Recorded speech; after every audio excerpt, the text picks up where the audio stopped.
Buenos días, soy Rubén Vigil, jefe del área de comunicación y prensa de la Fundación Princesa de Asturias. Bienvenidos a la rueda de prensa que va a ofrecer a continuación Marina Abramović, Premio Princesa de Asturias de las Artes. Recuerden que en esta edición nuevamente las ruedas de prensa son de carácter telemático a través de la plataforma Zoom. Por tanto, para formular sus preguntas deben levantar físicamente la mano o utilizar la aplicación digital que permite la propia plataforma, y también nos pueden enviar sus preguntas a través del chat de Zoom. En primer lugar, la galardonada les dirigirá unas palabras y a continuación abriremos el turno de preguntas. Cuando quiera, señora Abramović.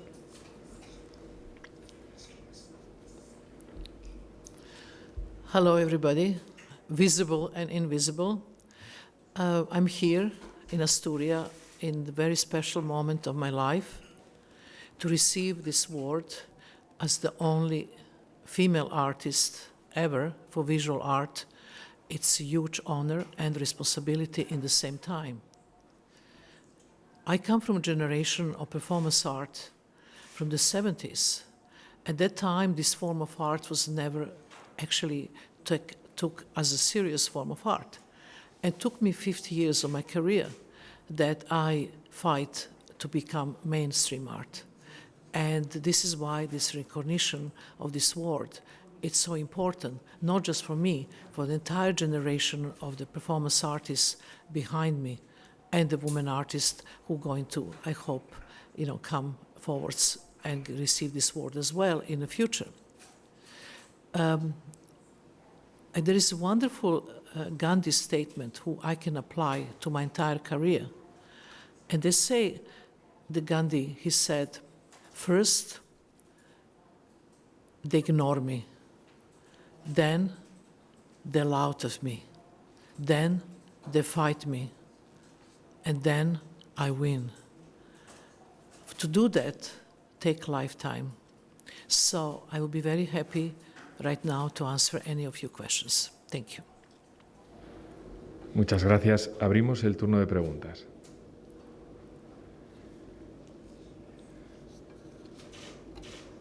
Sí. La primera pregunta sería, ¿por qué le atribuye o por qué se atribuye tanta importancia a la interacción con la audiencia?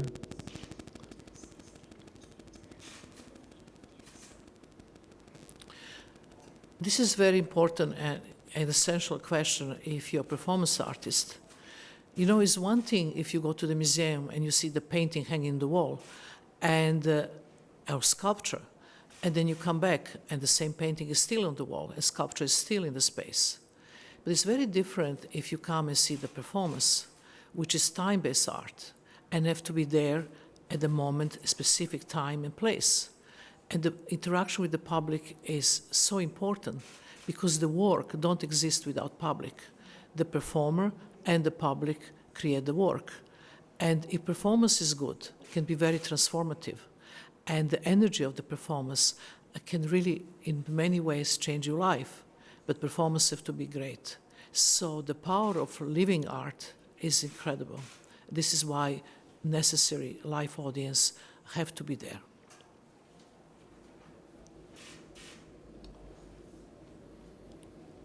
Muchas gracias. Siguiente pregunta. Sí. ¿Cree que el mundo actual se parece a una gran performance con multitud de personas tratando de interactuar con una audiencia a través de las redes sociales? Yes and not. It's very important to understand the context. If you are performing in the museum or art space in the context of art, you're an artist. But if you're performing in social media, through Instagram, through all the different possibilities of communication today, it depends what kind of job you're doing. If you're a doctor, you're still the doctor. If you're a lawyer, you're still the lawyer. If you're cleaning the street, you're still cleaning the street. If you're making the bread, you're still the bread maker. The context, it's very important, the content.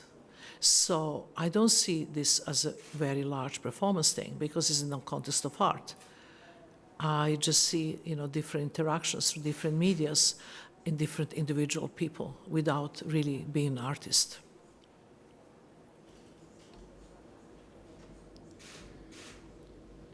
Gracias. Siguiente pregunta.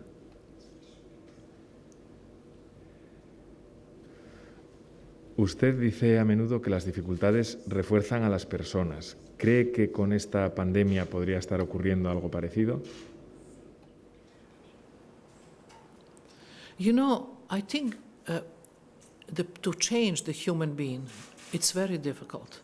Human beings have their own habits, not always great ones, and repeat, themselves in their life.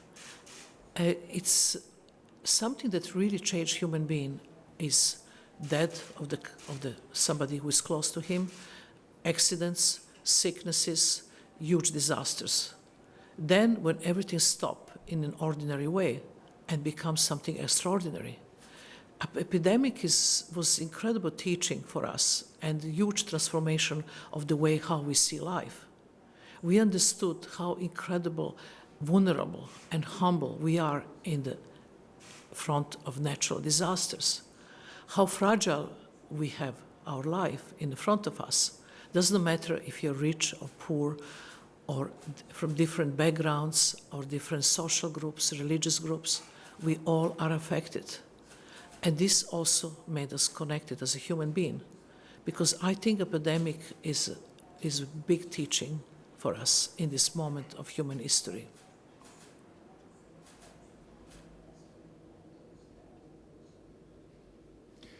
Raúl Molina, de la agencia EFE, nos envía una pregunta que sería, en el fondo, ¿cuál sería la diferencia entre un artista de performance y el trabajo de un actor de teatro?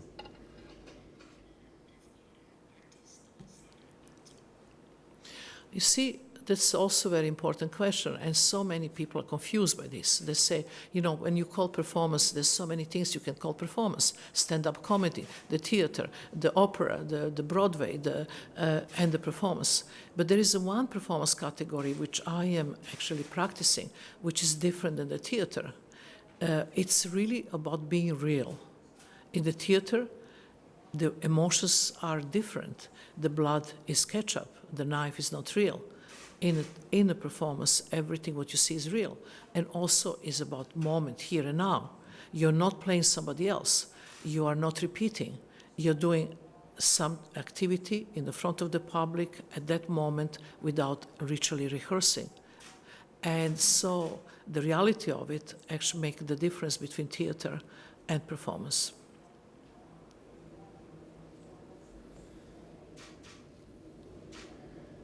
Muchas gracias. Siguiente pregunta, por favor.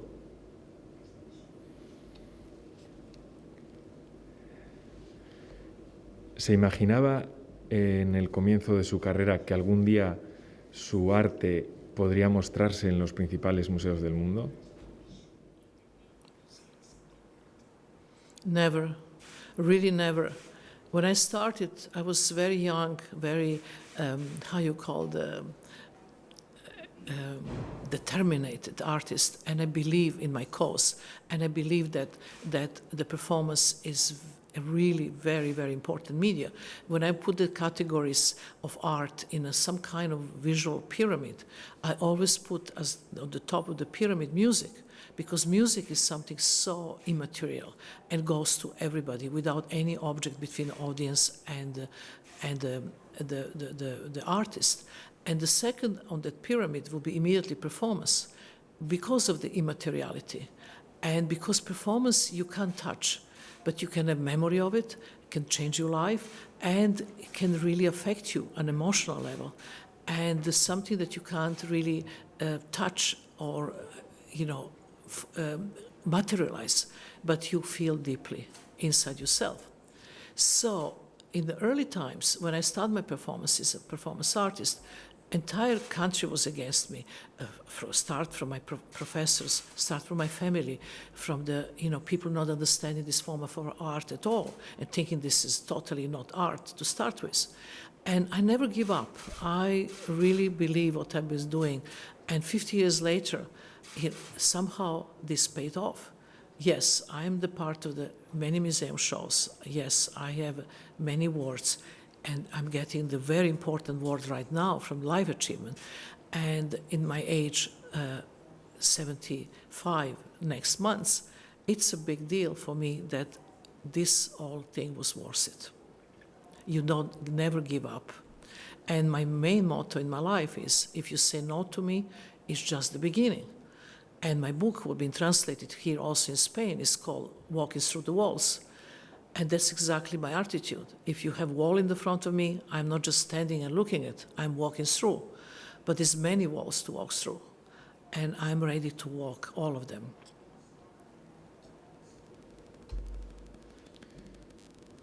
Muchas gracias. Siguiente pregunta, por favor.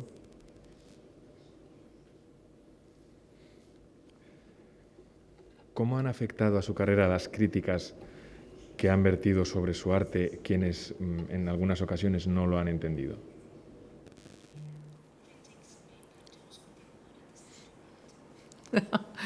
You know, actually it didn't. I, very early in my life, became very immune to bad criticism. All the criticism in the time when I was in my 20s, 21, 23, 24, 25, if I was reading them and taking them seriously, I would never leave the house. But for all these early performance works who've been incredibly criticized and absolutely, you know, the thrown in pieces, actually they're all now the major works and the part of many books of performance art. And not just performance art, but also contemporary art. So it doesn't mean the bad critic anything. You know, there is a wonderful book that I always suggest to young artists to read if they really get bad criticism and they believe the work they write. It's when they say that Beethoven, when he wrote Fifth Symphony, was the worst piece of music he ever wrote. Or the Eiffel Tower was built in Paris. It was the most disastrous the piece of architecture and would destroy the Paris and should be immediately taken away. You see, if you do something which is risky, something that really is different, you have to, you know, take this and just believe in yourself.